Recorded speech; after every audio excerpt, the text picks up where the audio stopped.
obey him. Don't deceive yourself. Because when self is deceived, it clouds the whole process. Any questions? Just here, tell all your stuff, make us start to preach. All they didn't keep all the bargain. Oh, you know it? Or they didn't keep all the bargain, right?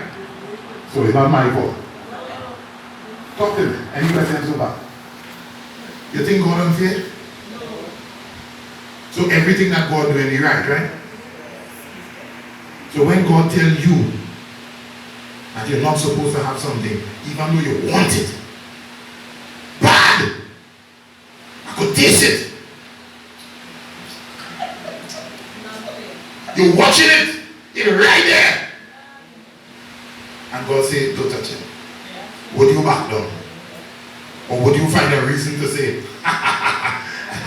I don't think it's God, you know. I don't think it's God, you know.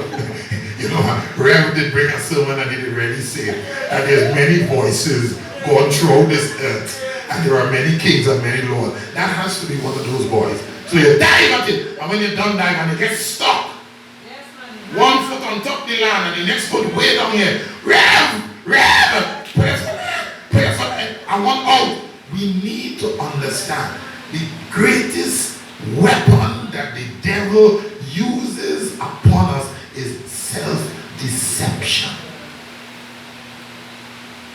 He deceives you to the point of making you believe that you could do all things. People inviting people in church to come and preach. But I listen to what he said. I listen to Rev. I could do what them do. That easy to do. Stand up and talk and raise up one foot, stick it up in the air, drop it back down. I could do that thing. Spin around. I could do that thing. I could do it. So you're waiting on an opportunity. Praise God. So a little church in your area, say, girl, you know, we're looking for a feature speaker, and but I know somebody who will speak, you know. Or they probably never hear them. Because they just try their best to keep them down and everything and doing, but what's that man after pipe gospel? The person say, okay, hear what's going on. We could use you as a feature speaker. Yeah, but of course. So you're going down in the thing now. And when you're doing that, you don't tell Rev nothing. If he come, you steal my joy. I don't tell one of them nothing. Because if they come, they might interfere with my flow. So I get down there and I splash it. But somehow, my foot ain't raising the height Mother Eastland foot is reach.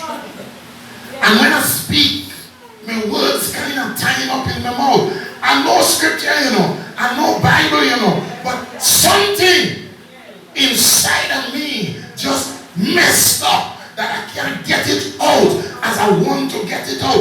Don't deceive yourself. That is why he says, teachers, wait on your teaching. Pastors, wait on your pastoring. Preachers, wait on your preaching. Why? This is what God will do. But we deceive ourselves. And in the deception, we find ourselves in some circles that leads to some problems. Why it leads to problems? You always tell yourself you could do it until you reach in the situation to do it and then realize that you can't do it. I had a friend by the name, I could call his name now, he died. Peter Rice.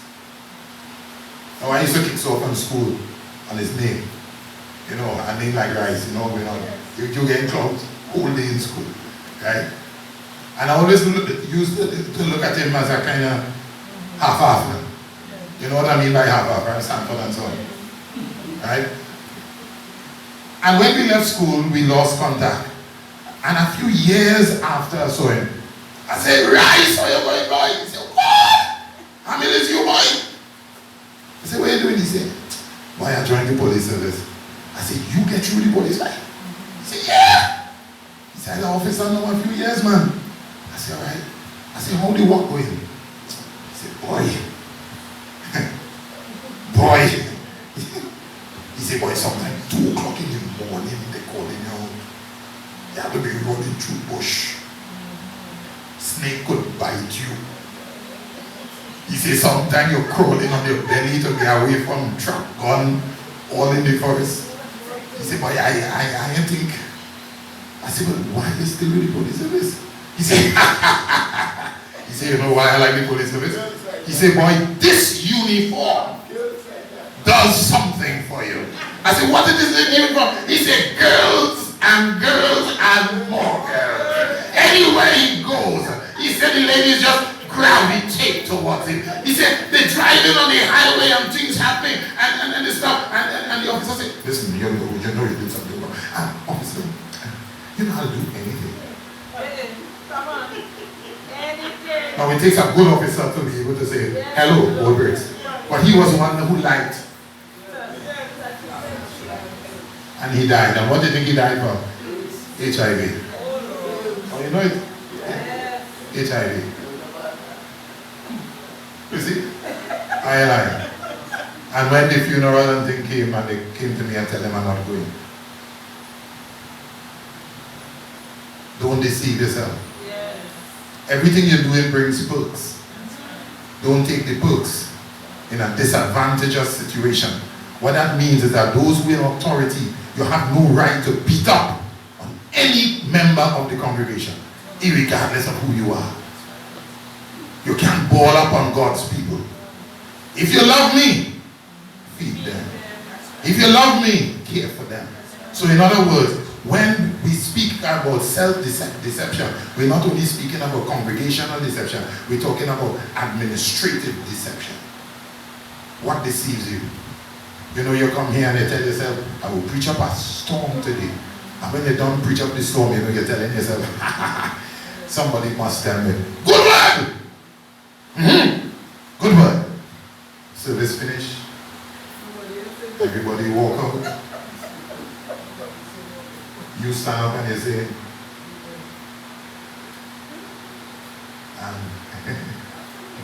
oh, you like the preaching? And a person say, it was good. Something drop in your belly. Yes. No, it just drop it off. Yes. Because here what they're telling themselves, not well, like they didn't receive it. They didn't get the glory. But we don't depend on that to give us the encouragement.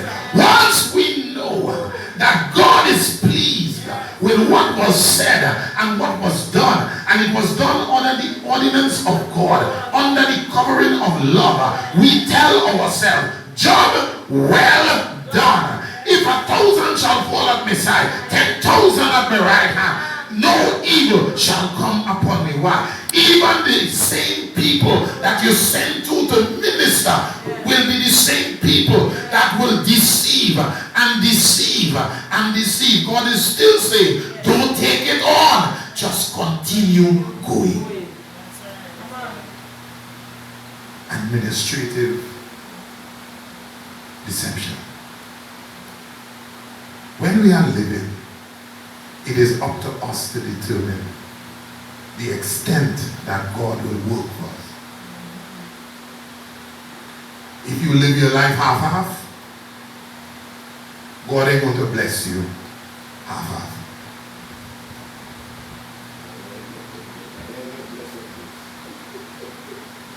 If you don't want to do what I tell you, you're on your own. Because that is why some people could come to church when they want. That is why some people could come to church on occasions. But when you are called to a ministry, and you're called to an office, and you're called to a people, something inside of you, even if you're not in the house, something inside of you, when I leave and I go to churches elsewhere, by 8 o'clock, you know what I say? Service in St. Lucia start.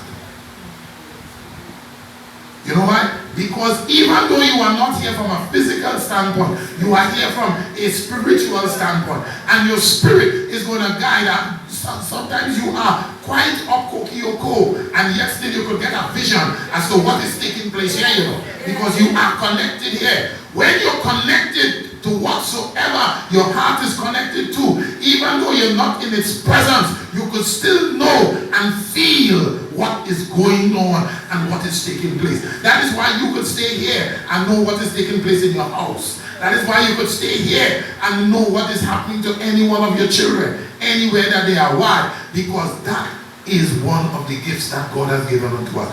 Don't deceive yourself. Self-deception is a powerful thing.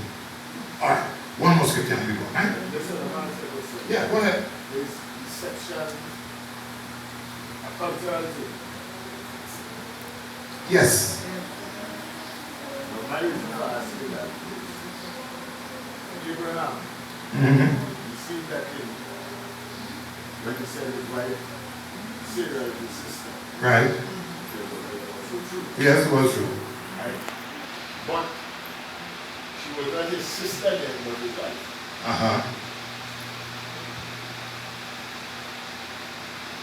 Rachel.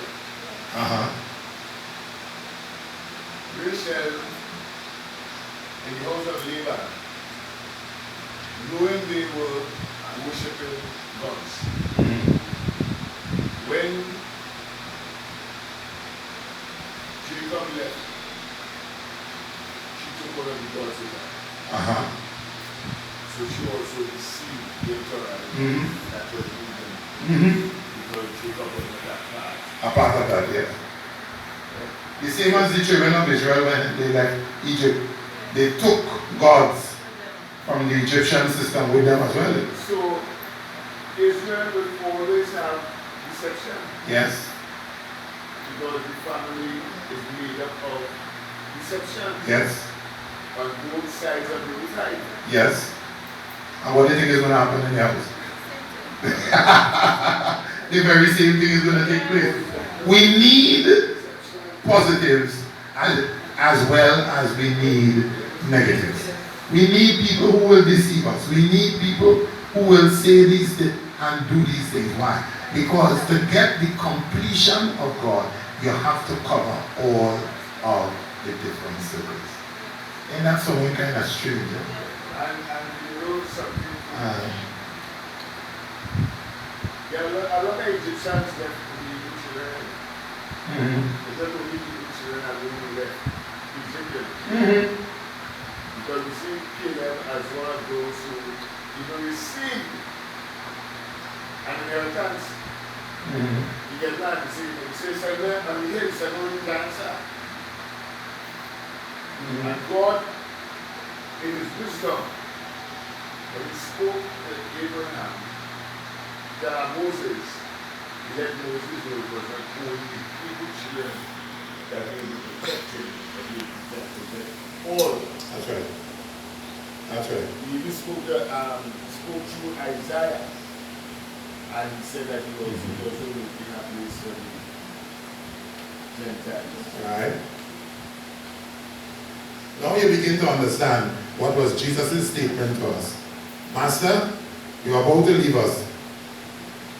What you have for us to do. Love the Lord thy God with all thy heart, with all thy soul, with all thy mind. Love thy neighbor as thyself. Who is your neighbor? We are strong Baptists and we're the Baptist church. When we meet people, we could greet them and we could stretch them out. And we could tell them, bidi, bidi, bidi, bidi, boom, boom, boom, boom, boom, boom, boom, boom, bim, bim. And they stand up in front of you and they jump and jump and jump and jump and jump and jump and jump. They jump and they jump and they jump and they jump and they jump and they jump and they jump. And they say, what? But he had a red spirit. You don't have to have no spirit to do that. You don't have to have no spirit to do that. Some of these things that you see taking place is spirits of deception. It's spirits of deception. Now some people are genuine in what they do, and it is not the genuine ones. Nah, I shouldn't tell you. That's that bantu. You know, I was just looking at techniques to know the differences between whether I agree or not. But I'll hold up that day. We'll chat on that the next time. But you use your own discretion. You have to know when something is, and watch it, it is not only in the Baptist faith. It is all about it. Today in the Pentecostal system, it have a lot of deception. A lot. Because I went to, you know, I just go all over the place and my people business, right? I go all over the place. And there are some churches that tells you that if you don't talk in tongues, that there is no evidence of the presence of the Holy Spirit in your life. So what some churches do is that they teach you to talk in tongues. Right? I had the privilege of falling under one of the lecturers when I was in San Fernando Tech, and he was one of the teachers of the tongues in his church. And I asked him, I said, well, teach me some tongues. I want to know. He said, well, come to the class. I said, well, I can't come to the class. If I learn something I could do it. How you just do it? He said, easy. When they come, he said, Aya. The class say, Aya. Kaba. What do you say? Kaba. Shaya. Aya. Shala. Aya Kaba Shala. Hello? I'm just talking to that. You challenge yourself and go to most Pentecostal churches and you realize the same tongue the pastor speaking is the same tongue everybody saying. And it's one line they're saying over again. You know what does impress me? You see the Baptist church, we are teaching nobody how to talk in tongues. But they have some people, when they get into certain continental areas and they begin to talk, you hear it as though it is a complete language that they are speaking. And when you are well edified and well taught, as my minister made sure that I was well taught, he said, listen to certain punchlines in what they say, and you will know exactly where they are and what they mean. That is why long time a person could be talking in tongues now, and the minister will get up and say, hey, go and bring a bumbush and bring some oil and put some of this through and put some of that through. He go want that just now. And when he puts through and they stretch out their hand, they just hand them in. That too was long time. That is when people was more in tune in the business. That is when people used to come to church with the little crimpoline and the little cloth and the little slippers. Although it have people they say all kind of thing about Baptists must look a certain way. I will give up all the fancy clothes just to get back to when the slippers was on. Because at that time when we shout for a reason. We shout for victory and we shout knowing the God that we serve. But people today, they want to look good. They want to be the part, but they have no substance inside of them. A person walking and a person going. But before you got behind them and prop them and pump them, and they will go further, you sit down and you start, oh, what's she doing? Every Sunday she just come and catch power. So she alone could catch power. Let me tell you something. When God arrests you, it makes no difference what people say, what people think. God have a journey that He's taking you on. And if you follow that path, let me tell you something. All the healing right there. All God saying, I want one willing person who could go within the realms and the depths of the Spirit to reach it. And when they come back, it is for the healing of the nation. But you know what we do today? We want to look a certain part.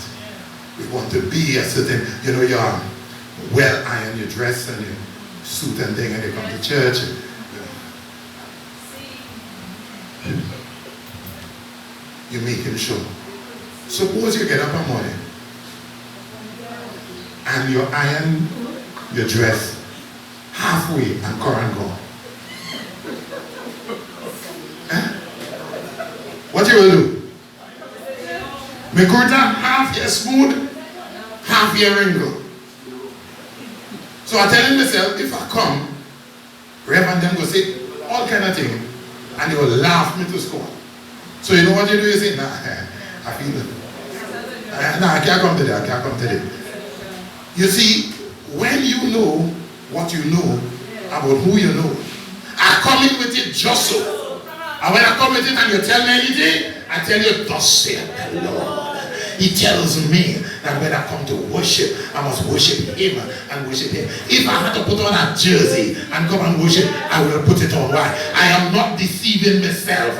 I am coming not to present this. I am coming to present my heart, full of glory, full of praise, full of might in the presence of God. Today we too dignified.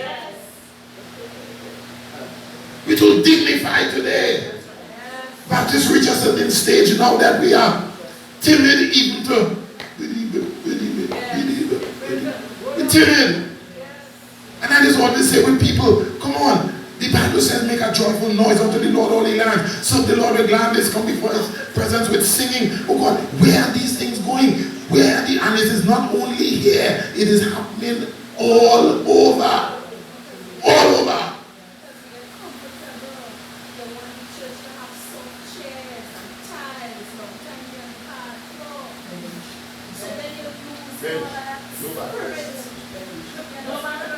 And you're hitting the ground, the earth.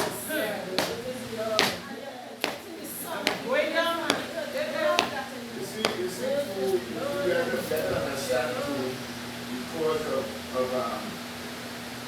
certain developments, more developments that you no longer walk on the floor. And the earth floor, the earth is the Lord's footstool. There is something that comes from the earth. And I can't know that you still have one around that you do. Yes. That will tie it. They have more than one time. Most of the Mona Root place understand is concrete and wall and things. I never go in the Mona Root. Yeah. When Baha's up, so going to the ocean, you know, have a church that they have one pool, they can share the tires, they're going to water. We try to make things easier and more comfortable. And in doing that, we lose the essence of what we are doing. And it happens all around. Question this morning, I want you to keep on your mind when you will. Am I deceiving myself? Because everything that we just spoke about depends on us. There are churches, service don't want to start here. For things to start to erupt in the church. There are churches that when the minister do walk in, the whole church on fire and everybody don't go in their way and everything, you know. Why? Because when some of us come to church, we start to talk about the tomatoes in the market and get like a good deal on pumpkin. If they go to the market Thursday, tomatoes give away. Now we in church, tomatoes give away. Get a buy 3 bags. I put 2 in the deep freezer and I have 1 outside. That conversation is good conversation to socialize, but not inside the house. When you come inside the house, your mind, your heart, all your energies is supposed to be focused on him. And once it is focused on him, when he comes in, he's going to do great and wondrous things. That is when you make preparations before. That is when you do what? The mind, you prepare before, your mind focus on what you're really about. As I was talking this morning about worship up, you remember we was discussing that? And so you worship up, you know, you're so hype about God, the word, you're craving to hear that word, and you just want to be in the worship, you want to be in his presence. So your mind focused on God alone, so you are coming to talk about tomatoes? You ever went on a hot date yet? I'm talking about a person you really like. And when the person reach, you're now fixing the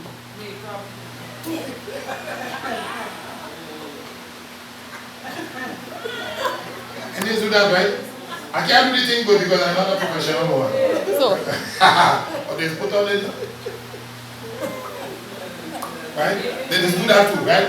You wait until the date reach to do that. Now whilst your date there, your date telling himself, but these are things you should have done before.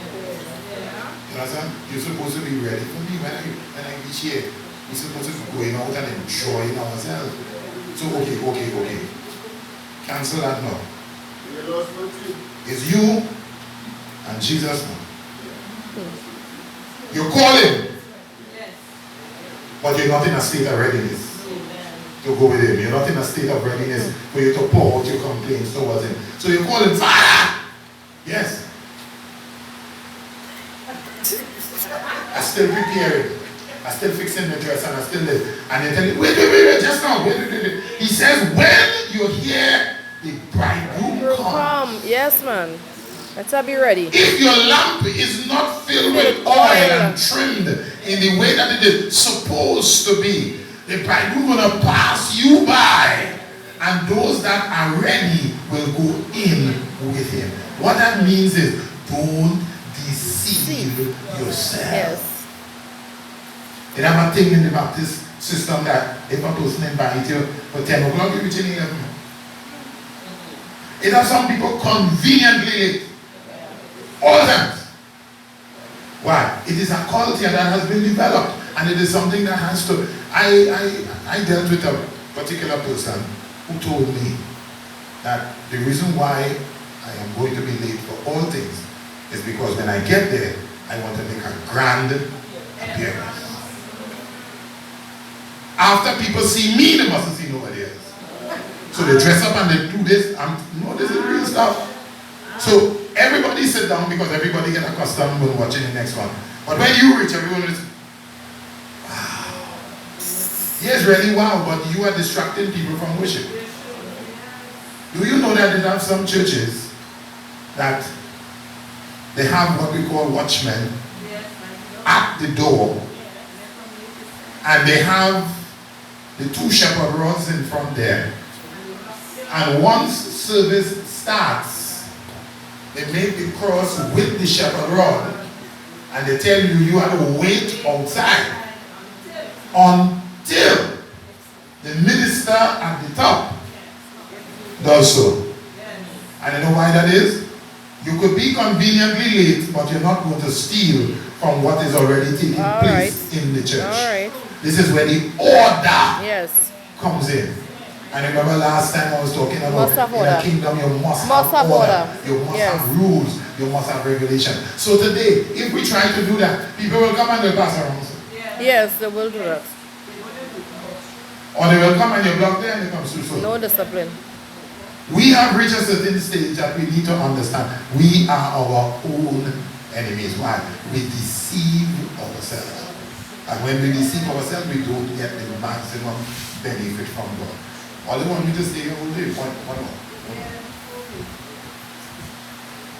James chapter 1, verse 22. James chapter 1, verse 22.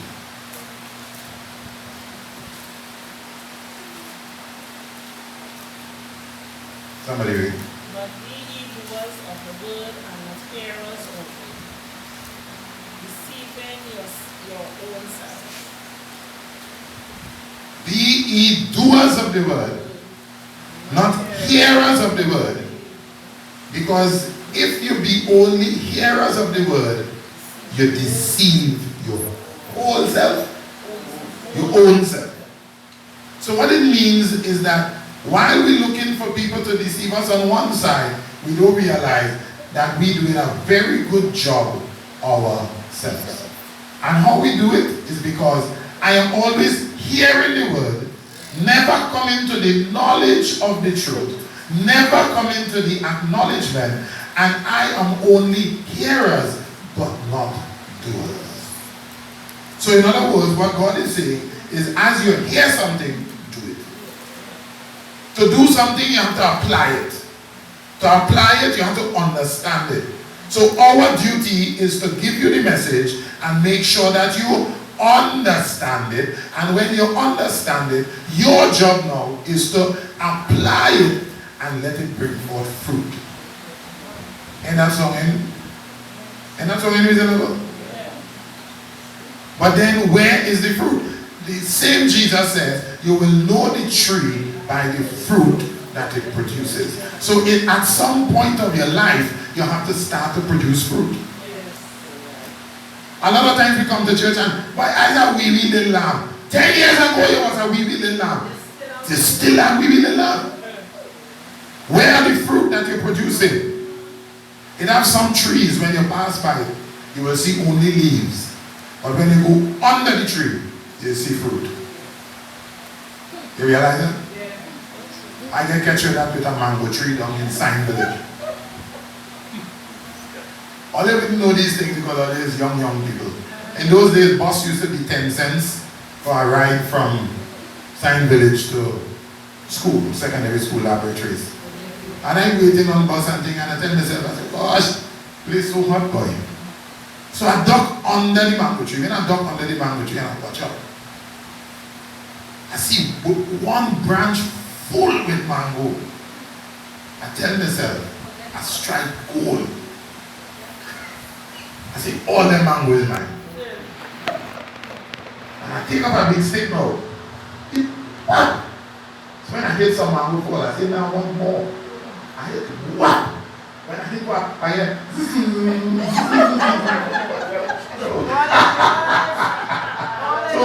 so I tell myself, I say, when I watch behind, so I see like a whole nest behind it. I duck from underneath the mango tree and I shoot off. So I in front and jet behind. And I finished my whole face as well. I still bad enough that I went back and picked up my mango. You know what?